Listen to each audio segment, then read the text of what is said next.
नमस्कार, मी विलास बडे. News 18 लोकमतच्या prime time या बुलेटिनमध्ये आपल्या सगळ्यांचं स्वागत. बुलेटिनच्या सुरुवातीला आज बातमी. गेल्या 5 महिन्यांपासून राज्यात सुरू असलेल्या एसटी कर्मचाऱ्यांच्या संपासंदर्भातली एसटी कर्मचाऱ्यांची विलीनीकरणाची मागणी आज हायकोर्टाने फेटाळली आहे आणि 15 तारखेपर्यंत एसटी कर्मचाऱ्यांना कामावर हजर होण्याचे आदेश मुंबई उच्च न्यायालयाने दिलेत. तुमच्या समस्या सगळ्यांनी शांतपणे ऐकून घेतल्या. आम्ही कधी तुमच्यावर कारवाईचे आदेश दिले नाही असं म्हणत मुंबई उच्च न्यायालयाने संपकरी कामगारांना कामावर परत येण्याचे आदेश दिले. कामगारांना आणखी एक संधी द्या, त्यांच्या नोकऱ्या घालवू नका असं म्हणत मुंबई उच्च न्यायालयाने सरकारला सुद्धा त्यांच्यावरच्या कारवाया मागे घेण्याच्या संदर्भातल्या सूचना केल्या. पण उद्या या संदर्भात राज्य सरकार आपली भूमिका मांडणार आहे. ज्या कामगारांवर गुन्हे दाखल आहेत, कारवाया झाल्या, त्यांच्या संदर्भात काय निर्णय घ्यायचा हे उद्या आपण कोर्टात सांगू असं मुंबई उच्च न्यायालयात सरकारनं सांगितलं.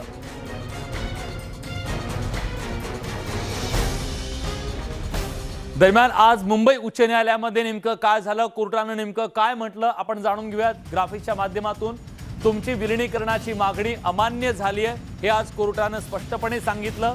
विलीनीकरण सरकारचा धोरणात्मक निर्णय आहे ही बाब आज मुंबई उच्च न्यायालयानं कामगारांना निक्षून सांगितली. पुढील 4 वर्ष महामंडळ चालवलं जाईल याची हमी राज्य सरकारनं दिलेली आहे. पण आर्थिक निकषाच्या आधारावर राज्य सरकार पुढचा योग्य तो निर्णय घेईल हे सुद्धा आज सांगण्यात आलं कोर्टाकडून.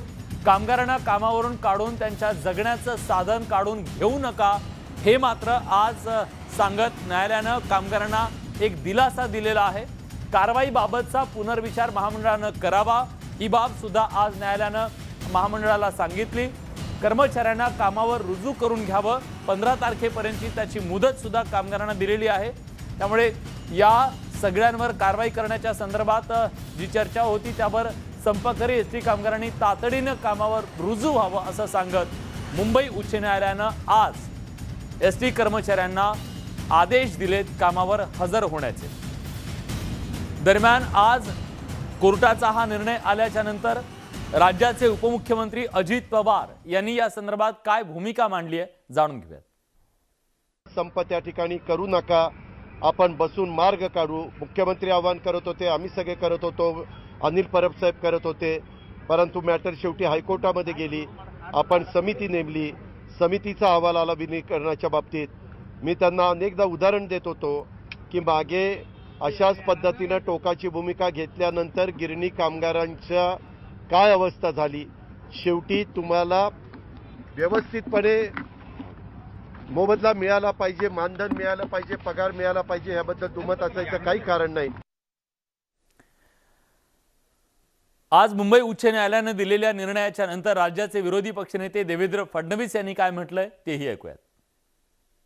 असेल तर मी त्यांचे आभार मानतो, कारण एसटी कर्मचाऱ्यांना ज्या प्रकारे वागणूक हे सरकार देत आहे हे योग्य नाही आहे. सरकारने यातनं मार्ग काढायचाच नाही असा इगो तयार केलेला आहे, त्यामुळे हा प्रश्न चिघळतो.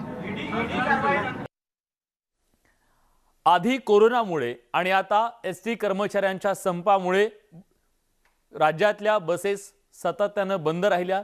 या बंद एसटीमुळे विद्यार्थ्यांचे प्रचंड हाल झाले. महाराष्ट्रातल्या विद्यार्थ्यांची या सगळ्या त्रासातून मुक्तता करण्यासाठी जळगावातले एक शिक्षक पुढे आले. त्यांनी एक अनोखा उपाय शोधला. नेमका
पुरवल्यानंतर त्यांची इच्छा अजून जागृत झाली आणि त्यांना आता खूप आनंद आहे.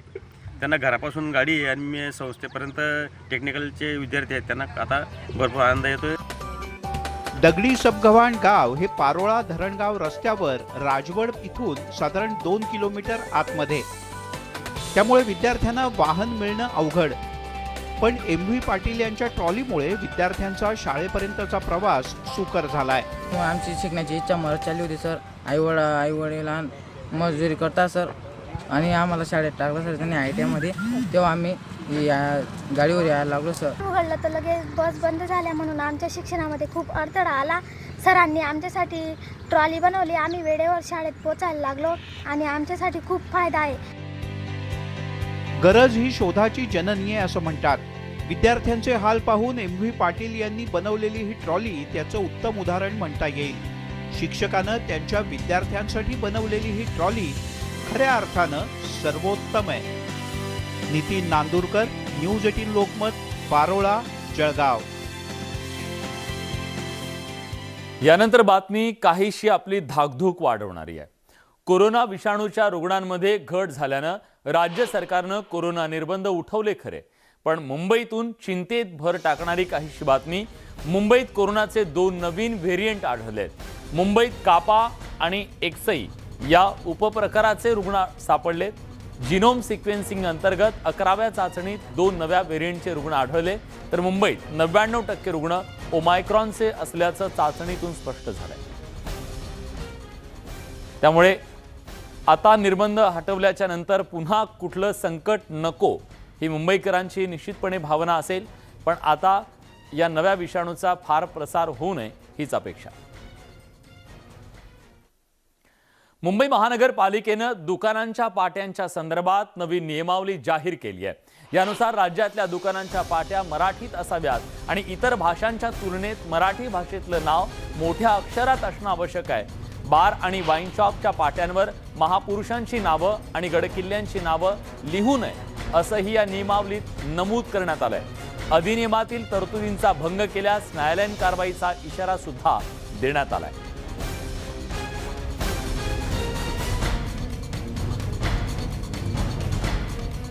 यानंतर बातमी अहमदनगरमधून आहे. अहमदनगरच्या पारनेरच्या नगराध्यक्षांच्या दादागिरीचा व्हिडिओ सोशल मीडियावर व्हायरल होतोय. पारनेर नगरपंचायतीचे नगराध्यक्ष विजय औटी यांनी स्वच्छता आणि पाणी पुरवठा विभागाचे अभियंता सचिन राजभोग यांना मारहाण केली आहे. नगरपंचायतीच्या मुख्य कार्यकारी अधिकारी सुनीता कुमावत यांनी मध्यस्थी करण्याचा प्रयत्न केला खरा, पण औटी आणि त्यांच्या कार्यकर्त्यांनी त्यांना न जुमानता सचिन राजभोग यांना मारहाण केली. सचिन राजभोग हे पारनेरचे नगरपंचायतीचे स्वच्छता आणि पाणी पुरवठा विभागाचे अभियंता म्हणून काम करतात. शहरातील पाणी पुरवठा विभागातील बंद पडलेल्या मोटारी जमा करण्याचं काम त्यांनी हाती घेतलं. ते वेळेत न केल्यानं नगराध्यक्ष विजय औटी आणि त्यांच्या कार्यकर्त्यांनी मारहाण केल्याचा आरोप होतोय.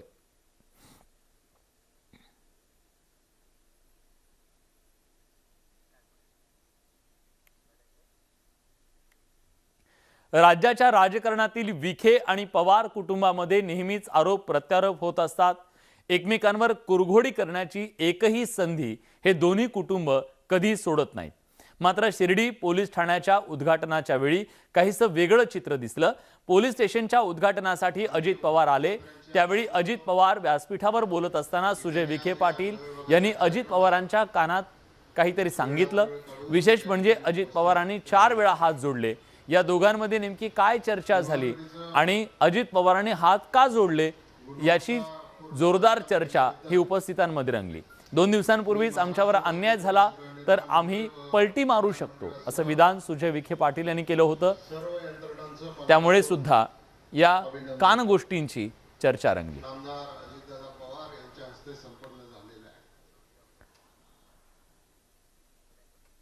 कोल्हापूर उत्तर विधानसभा पोटनिवडणुकीचा प्रचार शिगेला पोहोचलाय. भाजप प्रदेशाध्यक्ष चंद्रकांत पाटील आणि पालकमंत्री सतेज पाटील एकमेकांना आव्हान प्रति आव्हान देत आहेत. मात्र हे दोन्ही नेते एका कार्यक्रमाच्या निमित्तानं काही क्षण समोरासमोर आले. त्यावेळी एकमेकांशी हस्तांदोलन करत त्यांनी स्मित हास्य केलं. या 2 नेत्यांनी राजकीय प्रगल्भता दाखवली. त्यांनी दाखवलेला हा राजकीय सुसंस्कृतपणाचा संदेश कार्यकर्ते पाळणार हे पाहावं लागेल.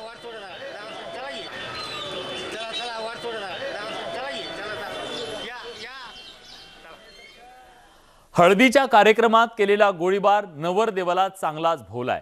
लग्न झाल्यानंतर हळद उतरताच पोलिसांनी नवरदेवाला बेड्या ठोकल्यात. त्यामुळे आता लग्नाच्या बेडीत अडकल्यानंतर पोलिसांची बेडी नवरदेवाच्या हातात पडली आहे. हळदीच्या कार्यक्रमात नवरदेवासह त्याच्या मित्रानं हातात बंदूक घेऊन डीजेच्या ठेक्यावर हवेत गोळीबार केलेला होता. बीड जिल्ह्यातल्या अंबाजोगाईमधला हा व्हिडिओ होता. तो व्हिडिओ सोशल मीडियावर व्हायरल झाला. त्यानंतर कारवाईचा बार उडाला.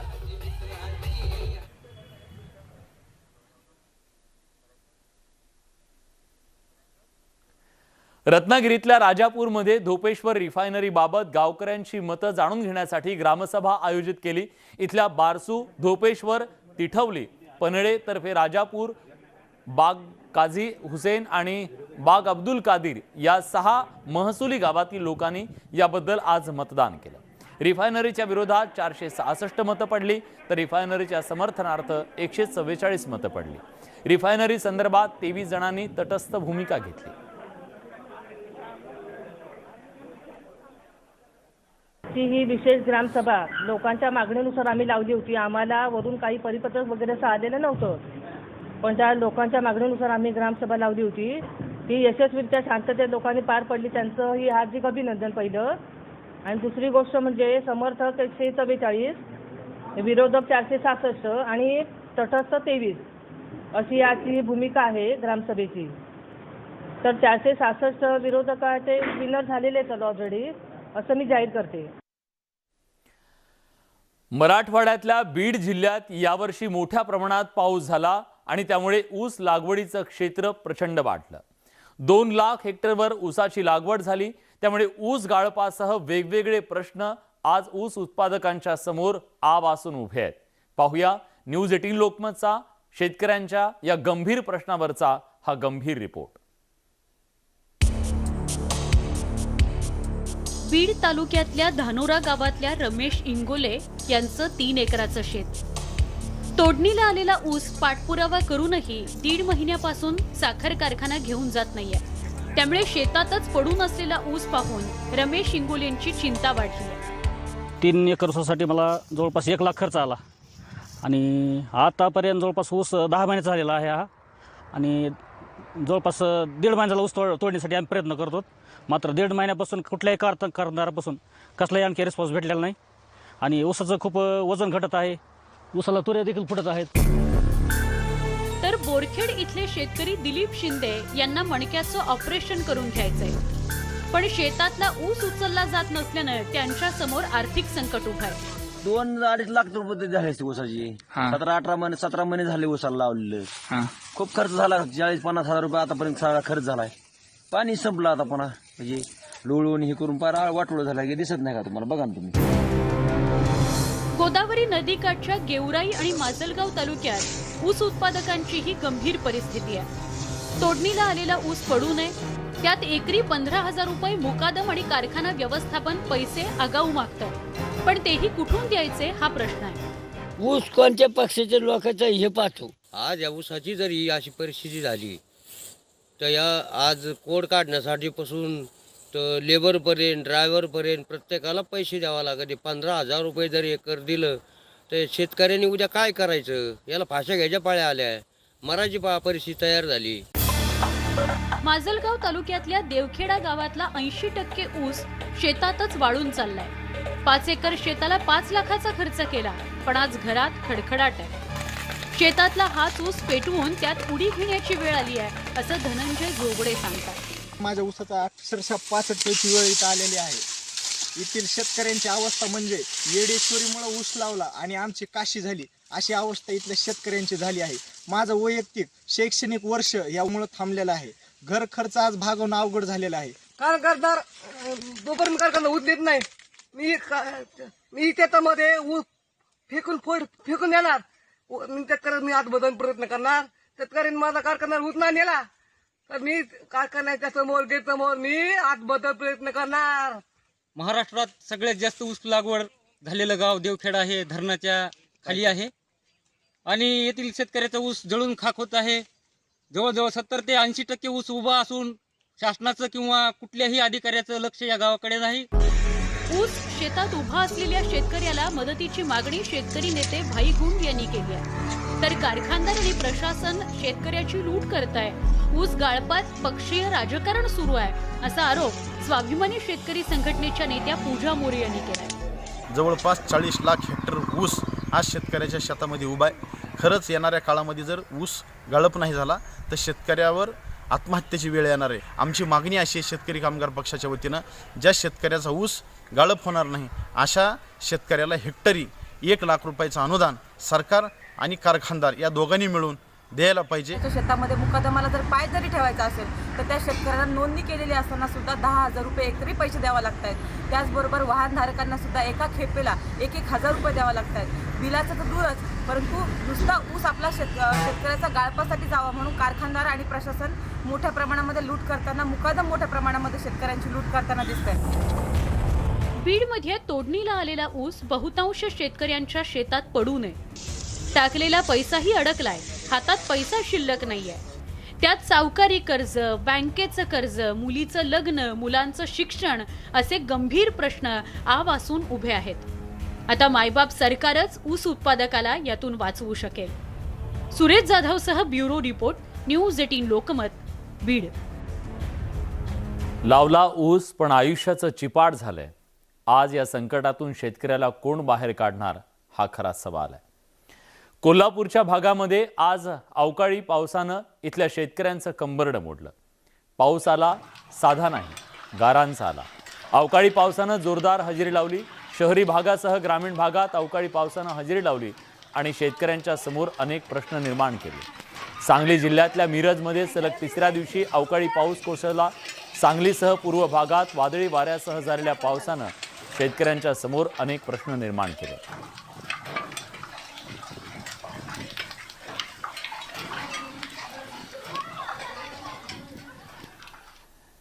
इकडे गारांनी झोडपलं तर तिकडे कांदा शेतकऱ्यांना रडवतोय. येवला, मनमाडसह नाशिकच्या बहुतांश बाजार समित्या आणि किरकोळ बाजारात कांद्याच्या भावात मोठी घसरण झाली आहे. कांद्याला प्रति किलो केवळ 5 ते 6 रुपये किलोचा भाव मिळतोय. परिणामी हवालदिल झालेल्या शेतकऱ्यानं कांदा पिकावर नांगर फिरवलाय.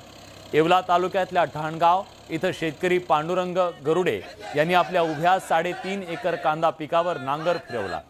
तर नांदगावात ट्रॅक्टर घेऊन संतप्त शेतकरी रस्त्यावर उतरले. स्वाभिमानी शेतकरी संघटनेच्या नेतृत्वाखाली रस्त्यावर उतरलेल्या नांदगाव येवल्यातल्या शेतकऱ्यांनी रस्त्यावर उतरून रास्ता रोको केला. नाफेड मार्फत कांदा खरेदी करून प्रति क्विंटल कांद्याला 500 रुपये किमान अनुदान द्यावं अशी इथल्या शेतकऱ्यांनी मागणी केली. कांद्याचे भाव कमी झाल्यामुळं 300, 350, 400 रुपये क्विंटल कांदे वापरायला लागले. ते कांदे काढायचे 10,000 रुपये एकर काढायला आहे आता. तर आम्ही स्पष्ट निर्णय घेतला की हे कांदे नांगरले ते परवडतील बा असं.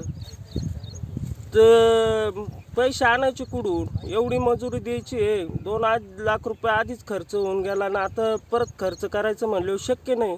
त्याच्यामुळे आम्ही निर्णय घेतला की हे नांगरून टाकेल योग्य. तळहाताच्या फोडासारखं ज्या पिकाला जपावं त्याच्यावर नांगर फिरवण्याची वेळ यावी, यापेक्षा दुर्दैवी परिस्थिती काय असू शकते. यानंतर जाऊयात कुस्तीच्या फडात साताऱ्यात. साताऱ्याच्या मातीत कुस्तीचा थरार रंगलेला आहे. गोंदियाचा पैलवान वेताळ शेळकेनं आजच्या कुस्तीत बाजी मारली आहे. वेताळनं सातारा जिल्ह्याचा सुपुत्र आणि उपमहाराष्ट्र केसरी किरण भगत याला चितपट केलंय.